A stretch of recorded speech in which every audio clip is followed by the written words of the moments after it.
Esses dias que antecedem o inverno são os dias convidativos para a gente se encher de roupa, claro, não podia ser diferente. Temperaturas que na madrugada chegam a 4, 5 graus e pela manhã, como agora, estão lá na volta dos 10, 12 graus, não podia ser diferente não. São convidativos a gente se encher de roupa e tomar um café bem quente, um chá bem quente, para se sentir mais agradável, para passar por esses dias gélidos. Inverno tem dessas coisas. E eu aproveito em alguns momentos, quando eu tenho um pouquinho de folga, para pensar na realidade que a gente vive. A realidade que nós vivemos nesse pequeno planeta chamado Terra. Olha só, alguns anos atrás foi tirada uma foto da Terra, muito distante, por uma nave lançada lá no início dos anos 70, lá na década de 70. Ela virou as suas câmeras e fotografou aquilo que é a Terra. E nada se parece com o planeta que a gente vê pelas fotos ou vê pelos vídeos na internet. Nada se parece. É um pequeno grão de areia perdido na imensidão do cosmos. Um pequeno grão de areia. Um ponto cinza. E aí, uma das pessoas comentou sobre essa foto, dizendo assim: todas as guerras, todos os acontecimentos históricos estão contidos aqui, nesse pequeno grão de areia. Todas as pessoas que um dia nasceram, todas as criações, todos os sonhos, mágoas, dores, tudo está aqui.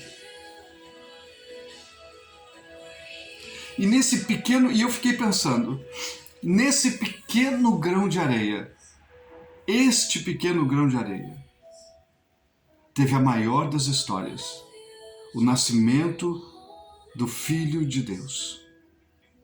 O Criador de todas as coisas, o Filho do Criador, nasceu aqui. Um dia, conversando com seus discípulos, lá em Mateus 24, ele é inquirido sobre que sinais, perguntam para ele assim: que sinais, mestres, vão mostrar que tu estás voltando? Que são as últimas coisas, que são os últimos dias, que sinais? E ele diz assim: vocês vão ouvir falar de guerras, vocês vão ouvir falar de rumores de guerra. Vai ter terremotos. Filhos vão se levantar contra seus pais, pais contra seus filhos. Vai haver uma porção de coisas. Guerras sempre existiram. Essas dissensões familiares sempre existiram. Terremotos, eles estão presentes na história humana desde o começo. Sempre existiu. Mas Jesus acrescenta dizendo assim: aquietai-vos, porque serão como as primeiras dores de parto. Vai acontecer, mas ainda não é o fim. Sabe, em 2 Pedro, no capítulo 3, no versículo 4, o escritor diz: o povo ouve dessa história, o povo ouve que há um dia determinado para que o Messias volte. E o povo diz assim: o que aconteceu com a promessa da sua vinda? Desde que os antepassados morreram, tudo continua como desde o princípio da criação. Não é isso que a gente ouve hoje? Não é isso que a gente ouve as pessoas falarem? Fala sobre Jesus, fala sobre o seu sacrifício, fala sobre a sua morte, a sua ressurreição e a promessa da sua vinda, e a história vai ser essa. Nós temos ouvido sobre isso nos últimos séculos. Só que a gente não se dá conta de uma coisa. A gente não pensa e não raciocina sobre uma coisa. A longanimidade, a paciência extrema de Deus. E esta paciência tem um propósito. Lá em 2 Pedro, também, o escritor vai dizer assim: amados, não se esqueçam de que para o Senhor um dia é como 1000 anos, e 1000 anos como um dia. E ele acrescenta falando: o Senhor não se atrasa em cumprir a sua promessa, como muitos julgam. Pelo contrário, ele é extremamente paciente, não querendo que ninguém se perca, mas que cheguem ao arrependimento.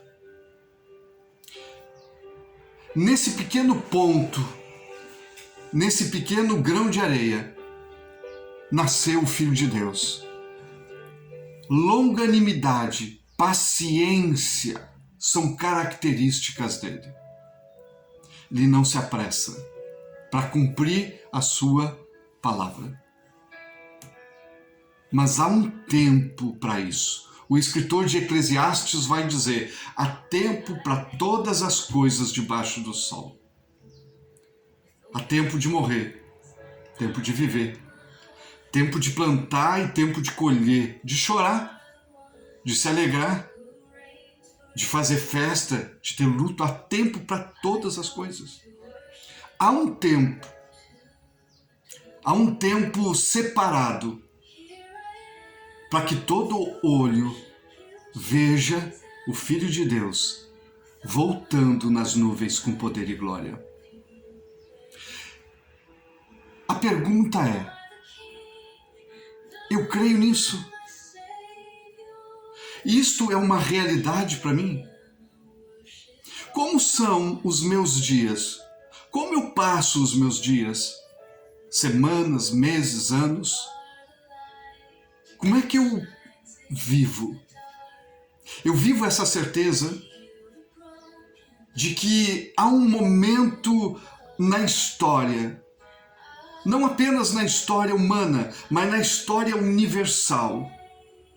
Há um momento na história universal em que o universo que a gente observa, que a gente vê, que a gente conhece, pouco dele, mas o observamos sempre. Há um momento em que neste universo, dentro desse universo, vai se dar o retorno do Criador. Como é que eu vivo esta realidade? E eu não falo apenas para aqueles que não têm essa convicção. Não estou falando apenas para eles. Mas eu estou falando também, e quem sabe principalmente, para aqueles que vivem a realidade de uma igreja, para aqueles que vivem a realidade de um novo nascimento. Quem sabe eu esteja falando mais diretamente para aqueles que conhecem ou que dizem conhecer a Deus, mas vivem do jeito que acham que deve viver, da maneira que imaginam no seu coração. Há um dia separado em que Jesus vai retornar. E a Bíblia diz assim: como um relâmpago que sai do Oriente, se mostra no Ocidente, assim há de ser a vinda do Filho do Homem. Inesperadamente. Inesperadamente. Ninguém sabe o dia, nem a hora. Mas os sinais estão aí. Sempre é tempo da gente meditar, seja num dia frio, seja num dia quente, seja o dia que for. Sempre é tempo de considerar que vida eu estou vivendo. Ela denota confiança. Ela denota confiança na promessa de Deus. Ela denota confiança nas palavras de Jesus, quando ele diz: vou retornar. Quando ele deixa claro, os sinais vão mostrar a minha vinda. A maneira de eu viver denota isso. Aproveite cada momento para pensar sobre essas coisas. O momento seguinte